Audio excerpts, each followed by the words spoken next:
Language. Without it, humans would be evolutionarily less dominant than we are now. In many aspects of the human experience, language is an integral part of our success. However, in other parts of the human experience, language presents points of discussion, debate, and even contention. One point of contention in language are gender non-conforming pronouns. Various social and psychological impacts have contributed to the marginalization of gender variant people due to the failure or decision not to use preferred gender non-conforming pronouns. Val ran over to his friend and they went off together to go get ice cream. In that sentence alone, there were two different pronouns spoken, his and they. Merriam-Webster defines a pronoun as any small set of words in a language that are used as substitutes for nouns or noun phrases and whose referents are named or understood in the context. Pronouns are an essential part of language. In the English language, all pronouns are morphemes, the second smallest unbreakable unit of language. For example, take his. His is made up of 3 letters. Letters are phonemes, the smallest unit of language. But his cannot be separated into any suffix, prefix, or root word. Historically, he was used as the gender-neutral pronoun. One slogan had it as the masculine embraces the feminine. First-wave feminists far and wide labeled the gender-neutral he as the antithesis to gender equality. Now, let's just switch one little word in that sentence with Val. Let's see how big of a difference it makes in your comprehension of the sentence. Val ran over to their friend and they went off together to go get ice cream. Did you notice the difference? Instead of having the gendered possessive pronoun his, the sentence used the non-gendered possessive their to revert to Val. You may be thinking, we don't know what gender Val is, so that works perfectly. Surprise! Val is a gender non-conforming teen. What does gender nonconformity mean? Let's go to founding member of the Child and Adolescent Gender Center, Diane Ehrensaft, PhD, as she explains what gender nonconforming really means. Gender nonconformity simply means anyone who doesn't abide by the prescriptions, proscriptions, suggestions, recommendations for what is appropriate boy behavior and what is appropriate girl behavior, or activities, or dress, or expressions, and wants to live outside those boxes. So, for example, I had a teen who said, I'm a gender smoothie.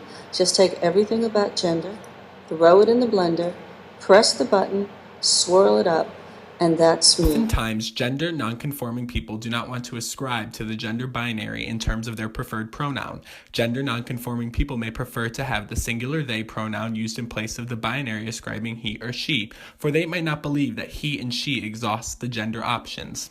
For example, when speaking on Val, anyone who isn't Val would say Val is eating their ice cream instead of a gendered pronoun. In 2015, the singular pronoun they was named the word of the year by over 200 linguists at the American Dialect Society. They as a singular pronoun is permeating our culture, but of course not without opposition. Many people have exhibited concerted resistance to the use of the singular they as a gender-neutral or gender-non-conforming pronoun. The first psychological explanation for this is the neurologically based view on gender. Gender is defined as the biologically and socially influenced characteristics by which people define male and female. This formal definition of gender clearly highlights the fact that gender is not just biologically, but also socially influenced. This is highlighted in the gender schema theory, which claims that children and humans learn about what it means to be a man or a woman by their environment. However, people do not always choose to acknowledge social influences upon gender. In a study done by Columbia University, out of 396 LGB respondents, also known as lesbian, gay, or bisexual, 76 reported to having experienced everyday events of discrimination due to their gender nonconformity. These included but were not limited to harassment, bullying, and taunting. Concurrently, 35 respondents reported to having life event prejudice related to gender nonconformity. The scope and impact of these events were much larger. A few examples were homelessness, rape, or conviction of a crime due to wholly or partly their gender nonconformity. Evidently, the mistreatment of gender nonconforming people contributes to anti-gender variant sentiment. A University of Toronto psychology professor gained notoriety for his video speaking on a Canadian law meant to criminalize harassment based on gender identity.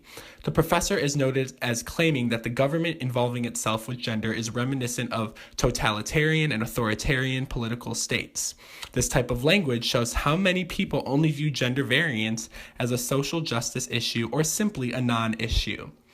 Another more natural form of resistance against the use of gender nonconforming pronouns is how language is acquired and changed.